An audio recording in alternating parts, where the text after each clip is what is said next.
and all over time frames, warning entry pending 15-minute red moon and RSI reset. The RSI is close to the being at the bottom. Okay, so he's basically saying he's waiting for the 15-minute red moon to hit. He's also waiting for the 15-minute RSI to reset. Now, the thing is that all the time frames are showing that this is all red. So this is a very weak coin. So the 15-minute more than likely isn't going to bounce on that. He's got this entered at 12.26. So let's go to Iota. Let's do the 3 minutes in that area. And then 3 minutes, we're just going to grab a 12.26 time frame. And you can see right here, we're going to put this at 12.27, 12.26. All right, so this is his area that he was calling this coin out. And at this particular moment, this is also where he's looking for a 15-minute red moon, right? So he's got a 3-minute red moon, 3-minute red trend. All time frames are red. He's waiting for the 15-minute red moon. Let's go see what he got.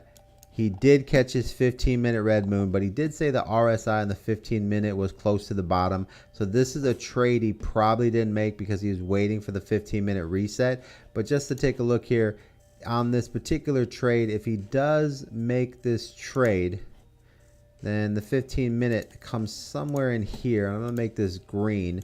We're going to go back to the so 3-minute red moon, 3-minute red trend. He has the red moon, has the red trend.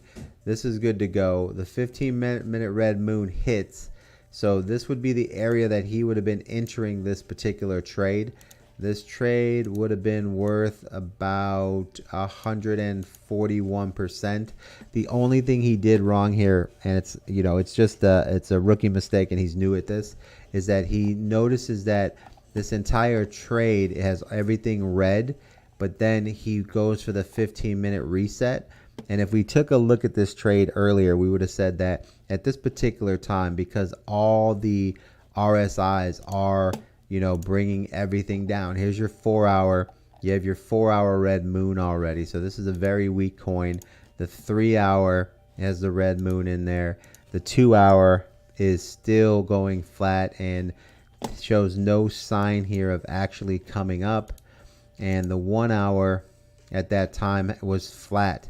So there was nothing actually giving any resistance to the upside of that. So the 1-hour, the 2 and the 3 and the 4-hour are all flat. So there was no resistance to the 15-minute red moon, right?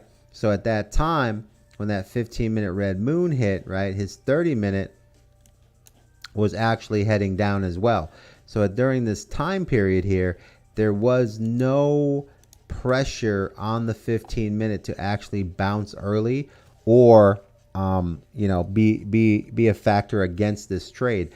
This is what we call the exhaustion point, meaning that the trade it's pretty much at the bottom of exhaustion. So once you get that 15-minute red moon, it's going to pull anyways. And this is something like, this is the difference of understanding volume, right? So if you look at the volume here, and you can kind of see it's a little bit different on here. I got these lines here. The volume on the 15-minute is low. Look at this. It's in the negative. It's way down here on the negative side. So as you start to see that, you can see when the 15-minute moon hits that volume is low. Now the key here is when you see that 15-minute red line, right? You see that there, and it starts to, flatten out there. There's no more push to that, right? So that's the bounce that starts to head down. But that 15-minute red moon with that little bit of space there, it's always good to be cautious of RSIs. But at this level of exhaustion, when you got that 15-minute red moon, you should have went to your 3-minute RSI and used that as the entry point. And you would have seen here when you got that 15-minute red moon, the 3-minute RSI was pushing up, the red moon hit, and it crossed it over, meaning that the 3-minute RSI has no strength to even get back to the top. And this move down would have been where you would have entered on this, because you've seen how weak the 3-minute was, and you would have played the 3-minute down, and you would have caught that trade. And that trade right there would have got you to where you would have hit your number, right? You would hit your number on there.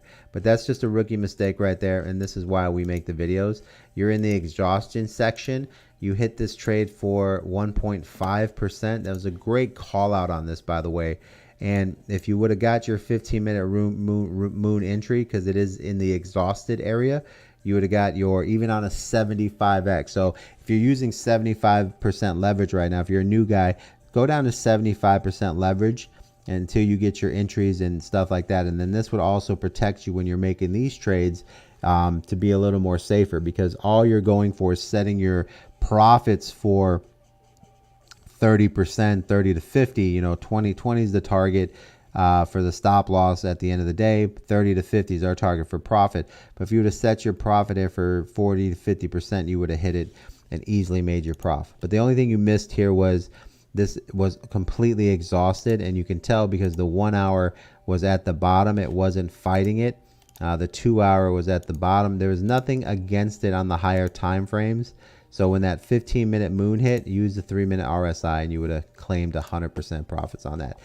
Moving forward, it looks like this coin is still in the exhaustion zone, and there's a little bit of bounce on the 1 hour here, right?